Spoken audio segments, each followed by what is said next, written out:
How about it on Fridays? This guy follows it all. I'd say the Taylor Swift movie may be the only movie that Michael. Yeah, he's probably See not him going to having review it. reviewed it per se, but I would love to see him in that movie, though. That'd be really funny. he Shake it loves off. music. He's not a snob at all. Hop on your rainbow and shake, shake, shake it. Yeah, he comes and goes on a rainbow. How about it for the Culture Blaster, Michael Snyder? Hi, Michael. Well, hi, everybody, and allow me to begin by throwing my hat in the ring for the House Speaker position. I've decided I am an independent, but I feel I can lead these guys better than a quasi-KKK member and another of the various lunatics that's lined up out of the GOP. Guys, it's Friday the 13th. Do you feel lucky, punk? Do you? Anyway, I forgot it was Friday the 13th. Wow. Crappy Clint Eastwood impressions aside, I want to point out how lucky I am to be teamed with this sterling group. I shall identify them with their Viking warrior names: Mark the Marvelous, Kim the Canny, Albert the Awesome, and Tony the Terrific for the past year on the Mark Thompson Show. Happy anniversary. Oh, that's so great. Thank you very much, Michael. I have to say we're so grateful for your contributions every week. Really are. So thank you. I appreciate that. And also the good word goes out to Courtney the Crime Buster, of course, John the Judge Daly, and our very own superhero team of political pundits, Jim Avila, Michael Shore, and David K. Johnson, our legal eagle David Katz, and other various contributors. And, of course, our devoted and sometimes prickly audience. The highest compliment I can pay is that this is a show that I listen to regularly, even when I'm not on it. I mean, I don't have to be on it. Anyway, thank you, everybody. So this is, as Kim and Mark have pointed out, an uncommon Friday in the movie industry due to a leggy blonde gorilla, an attractive one, by the way, who can write smart, tuneful songs, sing them, and put on a spectacular show. There are no major studio releases coming out this weekend. Nobody wants to take on the Swift. I love it. Scared. They were reluctant to go up against the big concert documentary, Taylor Swift, The Eras Tour. And no, you're right, Kim, I didn't see it, despite my affection for a lot of the recordings in her post-country music career. Some films that were supposed to be released today were rescheduled, but in the meantime, I have a couple of recent direct-to-streaming movies and a couple less splashy documentaries to cover, all worth your attention as much as Tay-Tay's Swiftapalooza. So shall I get to the goods? Please, do the honors. I shall. Okay. Let's start with something that has a whiff of poignance about it, and I'll explain why. Last week, we briefly acknowledged the great director, William Friedkin, who brought us the groundbreaking horror movie, The Exorcist, in the context of a less than satisfying sequel, The Exorcist Believer, that he had nothing to do with. This guy's filmography includes, among other things, The French Connection, Sorcerer, To Live and Die in L.A., The Boys in the Band, and much more. And sadly, he died in August at the age of 87. But William Friedkin left us one last feature film, and it's a very good one. He directed The Caine Mutiny Court Martial, which is a new movie version of author Herman Wouk's Pulitzer Prize-winning novel, The Caine Mutiny, which is about a provocative American military trial brought about by events that occur on a U.S. Navy minesweeper in the Pacific during World War II. In 1954, the book was adapted into a renowned film that starred Humphrey Bogart as Captain Queeg of the USS Caine and co-starred, get this star power, Joel Ferrer, Van Johnson, and Fred McMurray. It was a critical and box office success, and now we have Friedkin's very tight, taut, sharply directed, and very well-acted remake about the court-martial of the Caine's executive officer for mutiny. The setting is modern, with the Caine assigned to the Middle East theater, where a sudden storm compels the first officer to take command of the Caine away from its captain, but the story loses none of its impact in what is largely a cosmetic update, save for some stagey stuff at the end. The cast is led by Kiefer Sutherland as Captain Queeg, a humorless, demanding perfectionist, Jake Lacey as Lieutenant Steve Marek, the Kane's first officer who has been accused of mutiny by Queeg. Jason Clarke is Barney Greenwald, the reluctant naval officer who is a lawyer ordered to defend Merrick. And the late Lance Reddick, who you may recall as the concierge in the John Wick movies, playing the head of the Navy tribunal deciding the case. The actors, including the supporting cast, are gold star, with Sutherland giving one of his most compelling performances as Queeg. It's not quite Bogey saying, "Who stole the strawberries?" but it's damned potent. And the whole enterprise is not one of those black and white morality tales. The outcome is going to leave you musing about duty, psychological fitness for combat, the military chain of command, and much more. My verdict on the Kane Mutiny court-martial: guilty of being a top-notch drama. It's on Paramount Plus, so you don't even have to go to the movie theaters. Stream it right now. Wow, I'm a huge Friedkin fan, so that would really be, that's terrific. To hear that you liked it is terrific. All right. What else do you have, Michael? So Fair Play was a genuine find for me. Someone suggested I check it out. It debuted on Netflix a couple of days ago, and I thought, direct to Netflix, how good could this be? Well, it's very good. It's an interpersonal relationship drama set amid the dog-eat-dog world of high finance, as a couple of big-time stockbrokers at the same firm are romantically involved in defiance of corporate policy.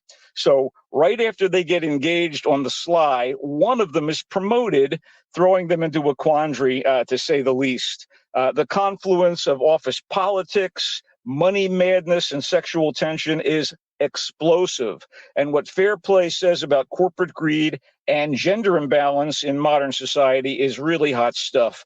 So I don't know the work of filmmaker Chloe Domont, but this is really impressive. Her script crackles, her direction is assured, and of course, the talents and chemistry of her lead actors are crucial to the success of the movie. So who does she have? Phoebe Dynevor, who is in fact the woman who played Daphne Bridgerton on the immensely popular Bridgerton TV series, and Alden Ehrenreich, the guy who played young Han Solo in Solo: A Star Wars Story, played the lovers and co-workers Emily and Luke. And they are fantastic. And the veteran UK character actor, Eddie Marsan, I think American audiences know him as Terry on Ray Donovan, the palsied brother ex-boxer. He plays their prick of a boss, and man, he leaves a brutal impression. So this is often profane.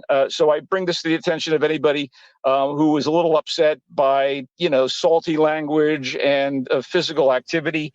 But it's always powerful. About sex, love, business ethics, and ambition. Highly recommended, again, except for the faint of heart. Fair Play is on Netflix. Really impressed by it. Wow, look at you. A couple of streamers that he likes. By the way, Tom says that Tom is the keeper of the ding here. He says quandary is a ding word. Profane is a ding word, by the way. Yeah. Really? In what universe is profanity? I know it's something that people want to avoid in some cases. Anyway, I do want to talk about a couple of documentaries other than the Taylor Swift one. Make Me Famous. Oh, by the way, both have kind of Bay Area connections for our Bay Area audience members. Make Me Famous is a documentary about a little-known painter, a gay man and kind of troublemaker, and sort of just one of those oddballs living in the East Village in the 80s, whose work actually has become far more respected since he disappeared with nobody knowing what became of him during a trip to France. This guy's name is, in fact, the guy's name is Brzezinski. And we just don't know whatever happened to Edward Brzezinski, except that he was a peer of Jean-Michel Basquiat and Keith Haring in the 80s art scene in New York. He was not one that became famous then, and he was desperate for attention. And the crazy thing about this movie is there were all kinds of, we'll call them communes, like creative communes and kind of gatherings of people, like Club 57 in the East Village. It was so rough back then in that neighborhood. This guy, Ed Brzezinski, actually lived in a squat across from a men's shelter. And everything looks really, when you look at the old vintage footage, and there's a lot of it, everything looks really pretty bombed out. But he had his own little gallery space in there, and he promoted his shows in more upscale galleries, much to the chagrin of the snooty types. And amazingly enough, the talking heads from today are some of whom were peers, one of whom was a lover of his, and they're so dismissive and so kind of nasty in some ways, even though they do express a little bit of affection for the guy. And you see his work, which does have a certain power to it.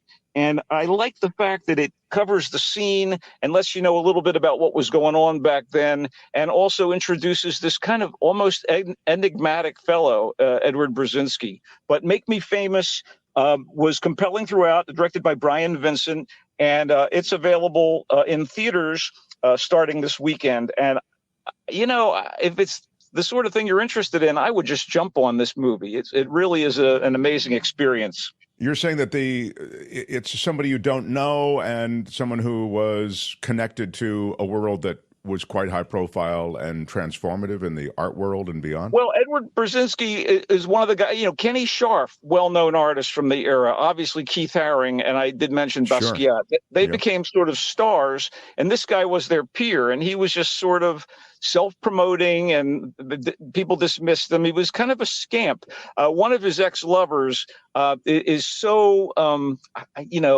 so dismissive of him in some ways. It's kind of amazing to see. And then the other people really loved and kind of miss him. And the actual filmmaking crew goes in search of what happened to him over in Europe to try to solve the mystery of his disappearance. Oh, I see. Which makes it even more fascinating. But, even Eric Bogosian was part of that scene, the actor and writer, and he speaks at some length about Brzezinski during the interview segments. Julie says scamp is a ding word. I would agree with that. It's one of those great short ding words. Tom has said chagrin and enigmatic. I didn't even hear you say enigmatic, but okay. Go ahead. Well, by the way, Make Me Famous, is it streamable or is it in theaters only? It's in theaters right now, but it will be great to watch streaming at home. Okay, good. Also in theaters this weekend, and actually the antithesis of Taylor Swift's movie, Joan Baez, I Am a Noise, a really wonderful and heartbreaking and psychologically resonant documentary about the great singer, songwriter, folk artist, and icon of the 60s, including segments about her relationship with Bob Dylan. They had, a deep, loving relationship, and she covered some of Dylan's songs. And in fact, her version of Dylan's Love Minus Zero is the absolute pinnacle of that particular song. No one has done it better, including Dylan. She had a beautiful crystalline voice. She's still getting it done in her late 70s. She lives here in California. She is well beloved in the Bay Area. Her sister, who is also addressed in the course of the movie, and one of her two sisters was Mimi Farina, who married the novelist and singer-songwriter Richard Farina and used to tour as a duo. And Mimi is the woman who was behind the Bread and Roses charitable concert series here in the Bay Area that raised tons of money for all kinds of good causes. And Mimi no longer with us, but Joan, speaks about her relationship.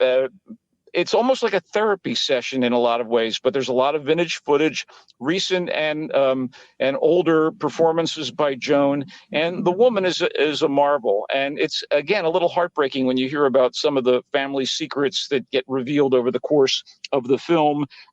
Joan Baez, I Am a Noise. It's in the theaters, and it was directed by Mira Davatsky, Karen O'Connor, and Maeve O'Boyle. And I think it's really a worthwhile piece of work. Again, it's the flip side of Taylor Swift, to be sure. Yeah. She came up, Joan Baez did, at a time that folk rock scene was exploding, right? It was a major thing. And remember, she was married to anti-war activist David Harris, who was actually locked up. And there's stuff about him in here and about her commitment to peace and freedom and the various anti-war movements. There's a lot of stuff covered over the course of I Am a Noise, and all of it worthwhile. So for worthy films to bring to your attention, again, in a week when there are no major studio releases, unless you want to consider the Taylor Swift film one of them. Well, Joan, but you can see these movies in between or around your running to the theater to see Taylor Swift. Joan Baez, I Am Noise. I Am a Noise. I Am a Noise. I Am a Noise. Michael really liked it. Thought it was a way to get inside the head and the life of Joan Baez, almost like a therapy session, he said. Make Me Famous is the story that need be told about the connective tissue between a lot of high-profile people in the art world and the focus of the story. What is his name again? Edward Brzezinski, a man who disappeared in the early 2000s after basically struggling to get attention as an artist in a scene that had already crowned a bunch of superstars that were his peers.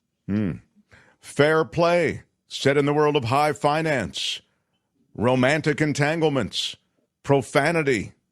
Michael liked it. Yeah, man. If you want to see if you want to see Daphne Bridgerton get it on with Han Solo, this is your movie. What? And where is that playing? No. What was it? What? Netflix. There you go. You never need to leave the comfort of your own place. And finally, the Caine Mutiny Court-Martial, the Friedkin movie that he directed prior to his death. I guess that goes without saying. It would be tough for him to direct it after his death. Kiefer Sutherland is the lead as Queeg. And apparently it's a cast that is formidable and a rewrite of the Caine Mutiny as the Caine Mutiny Court-Martial that Michael really likes. And I saw in the chat many people going, how could they ever rewrite that film? How could it seems as though it's, one for the ages. But you feel they've done it, right, Michael? There's no way to, obviously compare it to the original because of its, time and era and what have you. But the update doesn't really hurt this at all. And it is a timeless story about, chain of command, fitness for duty, and a lot of things that, become even more apparent during wartime. And of course, we have some serious conflict in the world right now. So maybe this is even more timely than you would think. I do want to quickly mention some TV programs I'm excited about, have been watching, and would like to recommend, one of which is The Continental, which is basically 3 mini movies creating a little mini series available on Peacock that is a prequel to the John Wick films, all about the origins of Winston, the man in charge of the Continental, the hotel where all of the miscreants and assassins can go safely and yes, interact. Yes, sorry, Michael. Go ahead. Miscreants. And in fact, they tell the story of how Winston finds himself in the position he's eventually in the John Wick movies. And the guy who's in charge of the Continental in the 70s, this series begins in Winston's youth with his brother in the 50s. And then you accelerate into the 70s with lots of great needle drops and a performance by a detestable individual. As a detestable individual, Mel Gibson plays the bastard in charge of the Continental. It's as much as we don't like to see him succeed because of his political and religious beliefs being so radical and difficult. And again, I don't want to get into the depths of it, but he's quite good as this monstrous fellow in charge of the hotel. He left the anti-Semitism back at the house, and he performed well on the set, is what you're telling me. Well, yeah, I'm telling you that. It's funny. The guy that he portrays is sort of a Christian fanatic on top of being a bastard. So I thought, that's why. Do I need to be familiar with John Wick, the series of films, to enjoy the Continental? No, not really, but there's a lot of, boom crack, martial arts fighting. It's not up to the movie's quality level for what those movies are, but I was diverted by it. I enjoyed watching it. I was far more excited by Lupin Series 2, the great French actor Omar Sy playing a man in France who's got a real love of the fictional character Lupin, who's sort of a gentleman thief and has been living his life according to the philosophies and behavior of this fictional character, and his estranged wife and son get caught up in it.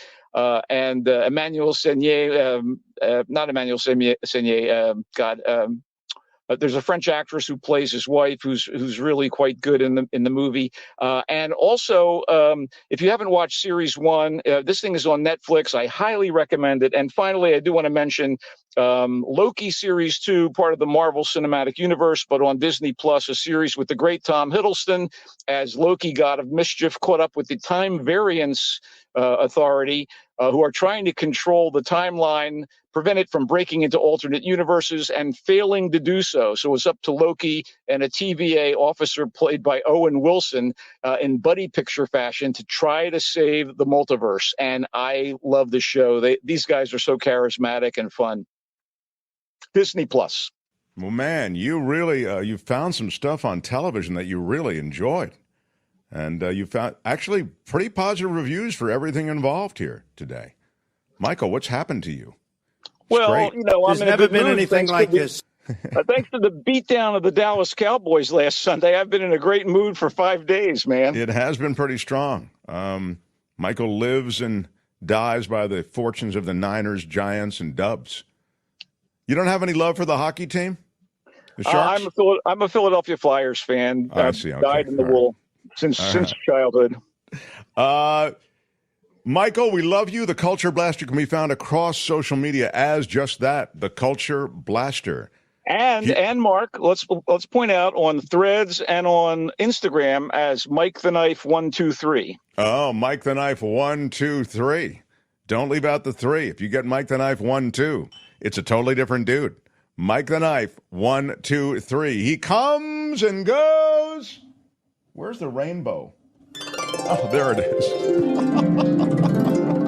Oh, my God. Bye, Michael. Thank you, Michael. Hey, go Niners. Go Niners. Wow.